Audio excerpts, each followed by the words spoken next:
This is Today. And now on today's relationships, getting yourself out of a romantic rut. Life's pressures, kids, commute, and job can sap any relationship dry.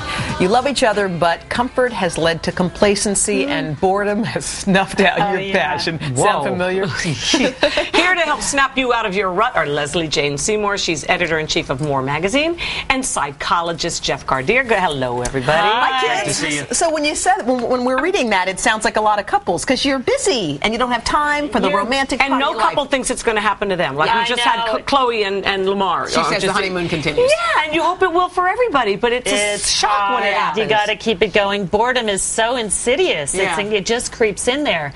We all know what happens, and there was a study in 2009 that said if you're bored at 7 years, you're going to be in real trouble at 16. Yes, exponential. So watch out. Absolutely. And I like what Chloe said. She said we keep excitement in our marriage, and I think what ends up happening, a lot of people don't realize that you have to try sometimes to keep that excitement going. Well, maybe if your show is on and you say, I got to come up with something this week, that keeps you know, other people don't have cameras going. But I think a lot of people think getting married means I can lay back, roll out of bed, in my sweatpants, never have to brush my teeth again. It's called unconditional love, and I think that's a mistake. That's what you have with your dog. Love. You know? You love him no matter what he's rolled in, right? So if you want some ABCs to try to spice up your relationship, there's something that you talk about, like giving someone an assignment. That sounds a little weighty, but what's the idea? I know. It's a little homeworky, but there's usually one person, I won't say who, in a relationship is the planner or the producer.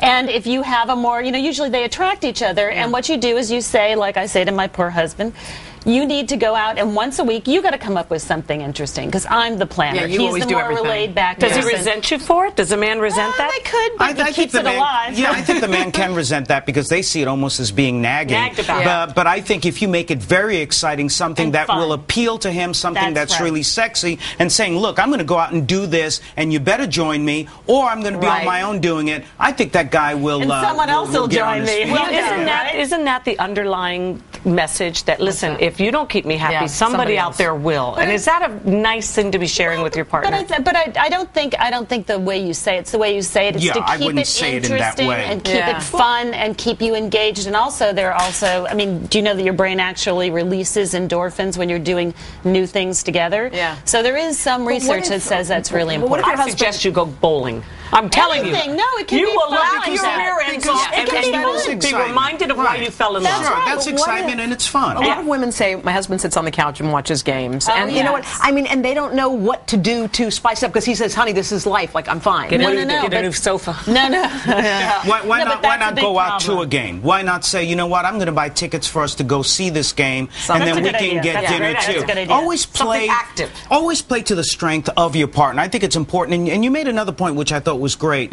In a world of social media now, 50% divorce rate, 50% infidelity rates, you don't have to say to your partner, if you don't get it together, somebody else might find me. Your partner needs to know that and needs to keep that excitement going. But that's the excitement factor. One of the things people do is they do date night, but what they know they're supposed to do date night, and then they kind of let it slide. What we did is we would actually pay the babysitter or have her ready on a monthly basis, and even if you're just going out to grab a sandwich, and keep that tradition. I can't tell you how many people for Valentine's Day said, you know what, we don't need together for Valentine's Day. Every day is Valentine's Day. Bull dinky.